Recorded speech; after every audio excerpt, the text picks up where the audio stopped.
the stimulus talks. Sorry.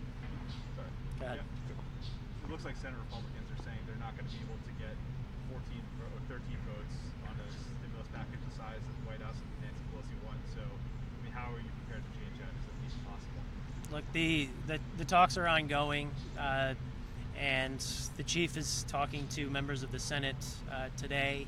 We expect the Speaker and Secretary Mnuchin to speak again today. The administration remains committed to helping small businesses, getting schools open, helping with unemployment insurance, stimulus checks. There's been now further discussions on the liability front, some discussions on getting manufacturing onshored for job creation. So there seem to be some more meaningful conversations going on.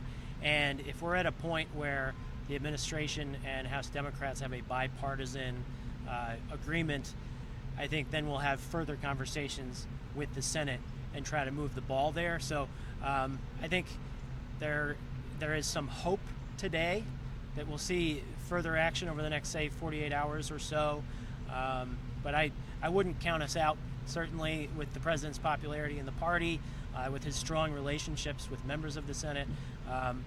We'll just have to cross the bridge when we get there, assuming we get real movement over the next 48 hours or so. This Mark Meadows meeting up on the Hill, how much of this is to listen to Republicans, to try to hear their thoughts, concerns, where things should go, and how much of this is persuasion as to why this should be supported, what the administration is negotiating? It's a fair question. I don't think I would get into that level of detail. I think when you're in the middle of negotiations like this, they are sensitive. It is sometimes, I describe it as, it can be a bit of a game of whack-a-mole. When you move in one direction, parts of a caucus can sort of fall away. You move in the other direction, you may gain some votes. I think it suffice it to say, the chief definitely wants to hear the perspectives of our members in the Senate and share the latest thoughts from the president and what we feel are the highest priorities for really helping the American people who are still in some sectors harmed through no fault of their own due to the virus. Is it possible to get a deal before the election, Brian? It is possible. I know that I've heard some folks on both sides indicating that it may be easier after the election. We've wanted to get it done as soon as possible for the last, say, 92, 93 days. We remain committed to getting something done as soon as possible. But I know the Speaker had sort of set an arbitrary deadline of, I guess it was yesterday. I think we are trying to project optimism for how the conversations go over the next 1 to 2 days. And I can't really go further than that at this point. We remain ever hopeful. Brian, are you aware of any communication between the FBI and the White House regarding the content or authenticity of the Hunter Biden laptop? I am not aware of interactions between the White House and FBI on that. It looks from public reporting as though we have no indications that it's inauthentic, and we have no denials from the Biden camp. It's unfortunate that so many media outlets are declining to report on this very important story. If there are compromising business relationships there with a major political party's nominee involving the Chinese Communist Party or Ukraine, that's obviously very troubling. So, I think it's safe to say that the president will be sure that it's discussed in the debate, and we would encourage other media outlets to report on this important story. And it's unfortunate that it's really been sort of suppressed by social media and not covered by other media outlets. So we look forward to having that conversation and to hearing whatever it is that the Biden family may have to say about it, because as of now it seems very important and very troubling. But if you were to get a deal in the next 24, 48 hours, if you were to get a deal in the next 24 to 48 hours, right now, how many Senate Republicans do you think would be on board?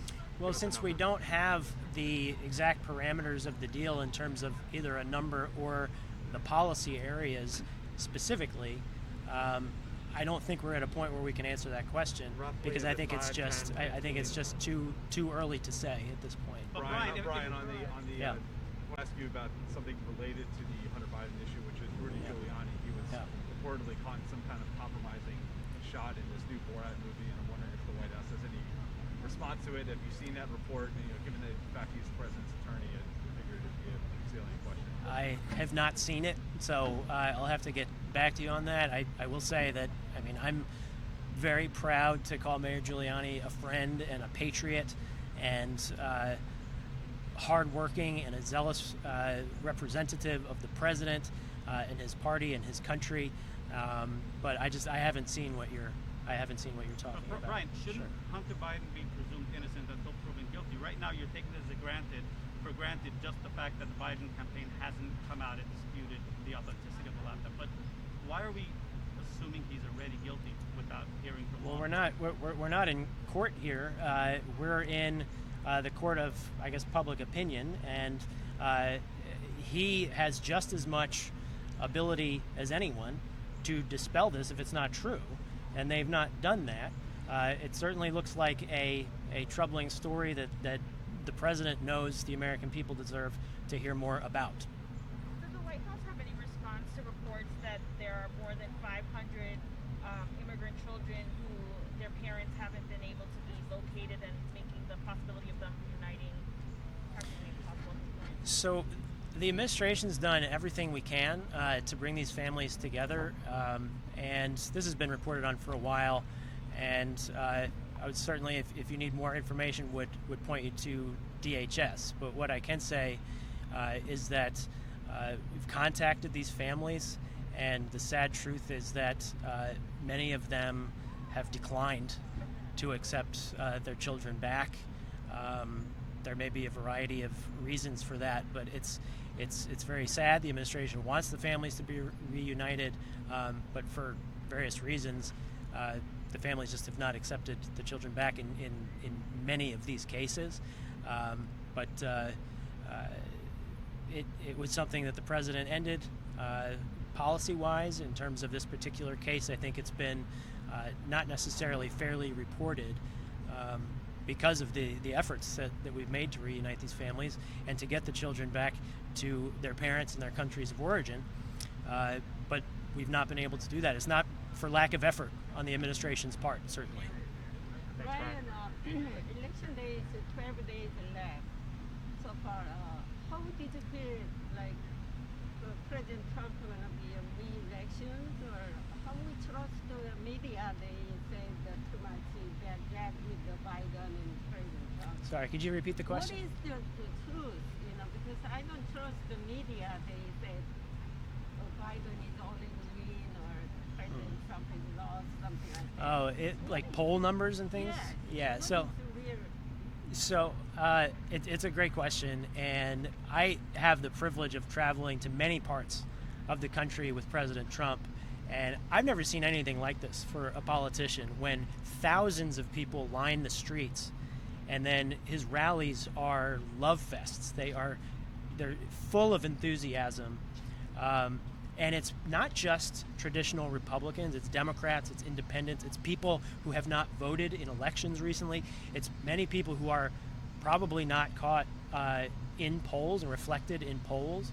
And we saw what happened last time. So I can say, based on what many of us see on the ground all across this country, tremendous support for the president and his agenda, pro-growth, pro-jobs, better trade deals, lower taxes, lower regulation, fewer endless wars and more peace deals, lower healthcare costs. He's got a tremendous record getting our country safely reopened during this pandemic, because he's used the Defense Production Act and related authorities over 100 times to get PPE all around the country, to get treatments and vaccines to market faster than ever before, maybe 5 times faster than any other vaccine. And people see these efforts, and they appreciate it. So thanks, everybody.